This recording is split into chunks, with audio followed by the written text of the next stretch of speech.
Benzema, la terrible erreur de Deschamps révélée. Le 20 novembre dernier, la Fédération française de football officialisait le forfait de Karim Benzema pour l'ensemble de la Coupe du Monde. Les circonstances s'éclaircissent et Didier Deschamps a décidé de trancher pour avoir la paix dans le groupe.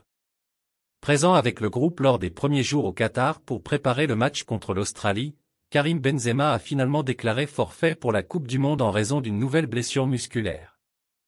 Un terrible coup dur à l'époque pour les Bleus, alors que l'espoir de le voir revenir au top de sa forme était présent au sein du staff tricolore. 3 semaines plus tard, plus personne ou presque ne pense à Karim Benzema alors qu'Olivier Giroud est devenu le meilleur buteur de l'histoire des Bleus et que Kylian Mbappé brille de mille feux au Qatar. Reste que Karim Benzema aurait pu faire partie de l'aventure selon Marca, qui dévoile ce mardi 13 décembre 2022 que le staff de l'équipe de France s'est précipité en renvoyant Karim Benzema chez lui le 20 novembre dernier. Le journal espagnol indique que Karim Benzema est totalement remis de ses pépins physiques depuis une bonne semaine et que par conséquent, l'avant-centre du Real Madrid aurait pu être disponible pour le 8e de finale de l'équipe de France contre la Pologne. Didier Deschamps, qui déteste s'encombrer de feuilletons en pleine compétition internationale avec des joueurs blessés ou sur le retour, n'a pas fait dans la demi-mesure en renvoyant Karim Benzema chez lui, sans même estimer qu'un retour du « Nueve » pour la phase à élimination directe aurait pu être bénéfique à l'équipe de France.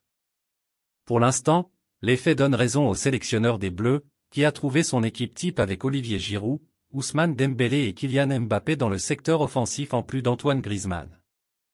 Les révélations fracassantes de Marca, qui confirment que Karim Benzema a repris l'entraînement sans aucun souci avec ses coéquipiers au Real Madrid il y a 3 jours, risquent néanmoins de faire beaucoup de bruit en France, où de nombreux supporters étaient dévastés après le forfait de KB9 pour la Coupe du Monde.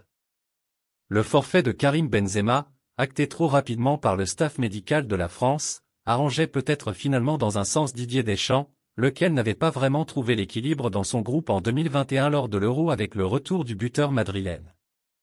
Cette édition 2022 de la Coupe du Monde, sans Benzema donc, ressemble davantage à la Coupe du Monde 2018 avec des cadres qui assument leur statut et qui ne seront pas vraiment menacés par les remplaçants.